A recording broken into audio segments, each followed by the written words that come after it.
Saya rasa terpanggil untuk menjelaskan beberapa perkara penting berhubung dengan kenyataan Menteri Perdagangan Dalam Negeri dan Kos Sara Hidup Datuk Amizan Mohamad Ali mengenai tindakan penguatkuasaan Ops Kasar.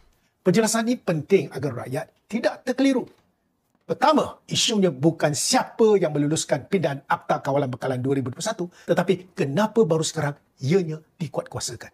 Benar, saya masih memegang jawatan menteri semasa pindahan dilakukan pada tahun 2021. Tetapi pindahan itu hanya melibatkan keperluan untuk mendaftar penyimpanan 3 tong gas LPG bersubsidi kepada pihak berkuasa berkaitan. YB Menteri, peraturan bahawa gas bersubsidi hanya untuk kegunaan domestik telah pun wujud lebih daripada 20 tahun yang lalu. Ianya bukan hasil pindahan 2021. Jangan cuba memesongkan fakta. Selama ini, para penjaja di tepi jalan atau kedai kopi menggunakan gas bersubsidi tanpa gangguan pihak berkuasa. Sehingga tahun 2024. Tidak pernah ada operasi berskala besar seperti yang berlaku pada Mei 2025 ni. Menyasarkan penjaja pasar malam, gerai makan dan juga penjaja kecil. Menteri berani nafikan? Saya boleh tunjukkan videonya. Malah, kerajaan PH1.0 juga pernah mewajibkan restoran dan kedai makan guna tong gas komersial pada tahun 2019 tetapi dihentikan tidak lama kemudian kerana beban yang ditanggung rakyat. Tengok keratan akhbar, saya boleh tunjukkan. Kedua, kewujudan undang-undang tidak bermaksud ia semesti dikuatkuasakan secara keras dan serta-merta. Banyak undang-undang telah lama wujud. Namun penguatkuasaan bergantung kepada keperluan semasa dan pertimbangan kerajaan. Contohnya, Akta Stamp 1949 telah lama wujud tetapi penguatkuasaan ke atas dokumen kontrak kerja secara menyeluruh hanya bermula tahun ini, 2025. Ini hanya contoh. Saya tidak berhajat mengulas lanjut kerana hal ini di bawah bidang kuasa Kementerian Kewangan. Begitu juga dalam kes ini. Walaupun pindahan dibuat pada tahun 2021, tindakan keras melalui Ops Gasak hanyalah keputusan Kerajaan Madani pada tahun 2025. Ia bukan arahan kabinet terdahulu. Jadi, Menteri tidak patut membuat tuduhan bukan-bukan. Ketiga, penguatkuasaan ini menambahkan beban ke atas penjaja kecil dan rakyat. Bermula Jun, skop cukai SST diperluaskan. Julai pula menyaksikan kenaikan tarif elektrik, subsidi petrol RON 95 sedang disemak dan gaji minima dinaikkan kepada RM1,700 sebulan. Semua ini meningkatkan kos operasi peniaga kecil. Kini, dengan tindakan mengejut penguatkuasa, menyasarkan penjaja yang menggunakan tong gas 12 kg atau 14 kg, ia menambahkan lagi tekanan kepada rakyat. Keempat, subsidi gas LPG bukanlah beban besar kepada negara. Secara perbandingan, subsidi gas LPG pada tahun 2024 hanya RM3.4 bilion sahaja berbanding RM4 bilion pada tahun 2022.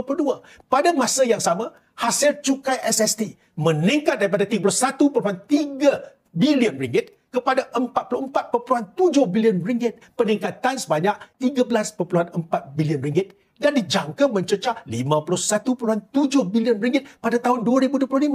Malaysia adalah antara pengeluar gas asli terbesar dunia.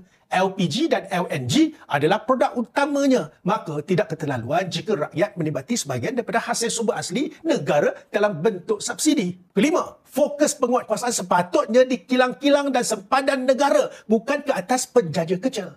Ops Gasak sepatutnya memberi tumpuan kepada aktiviti penyeludupan di sempadan dan penyalahgunaan subsidi berskala besar, bukannya menghukum peniaga kecil yang hanya mahu mencari rezeki. Arahan Petronas bertarikh 30 April 2025 yang banyak merujuk kepada kementerian ini iaitu KPDN jelas menunjukkan kesan tindakan penguatkuasaan ke atas penjaja kecil. Surat rasmi Petronas bertarikh 30 April 2025 mengarahkan semua pengedar gas menghentikan penjualan tong LPG bersubsidi iaitu 12 kg dan 14 kg kepada premis komersial.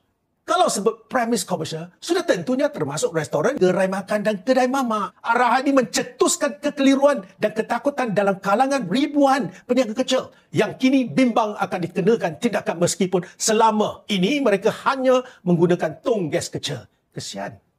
Tengoklah video-video ini. Siapa yang ambil? Bahagian penguatkuasaan KPDN. Soalnya, kalau surat yang dikeluarkan oleh Petronas dan berdasarkan arahan kementerian, kenapa saya yang telah bersara daripada jawatan menteri selama 2,5 tahun pula dipersalahkan? Bukankah ini umpama anjing putih yang disalahkan atas perbuatan anjing hitam? Video-video dan aduan daripada peniaga kecil yang disebu membuktikan bahawa tindakan ini tidak hanya disasarkan kepada syarikat besar seperti mana yang didakwa. Justru itu, saya menggesa Yang Berhormat Menteri berhenti menyalahkan kerajaan terdahulu dan berterus terang kepada rakyat. Jangan ada denial syndrome. Sebagai kesimpulan, Jika benar kerajaan Madani benarkan penjaja kecil terus guna tong gas bersubsidi, sila bawa cadangan ini ke kabinet dan buat keputusan muktamad, umumkan saja mulai hari ini penjaja kecil dibenarkan terus mendapat bekalan gas LPG bersubsidi. Bukankah ini penyelesaian yang jelas dan tegas? Dan jangan pula lupa arahkan Petronas menarik balik surat bertarikh 30 April itu dan nyatakan dengan jelas tong gas bersubsidi RM26.60 itu boleh dijual kepada premis komersial demi memastikan penjaja kecil tidak terpinggir dan tidak menjadi panik. Jadi, saudara, brother, YB Menteri, apa tunggu lagi? Sila ambil tindakan segera.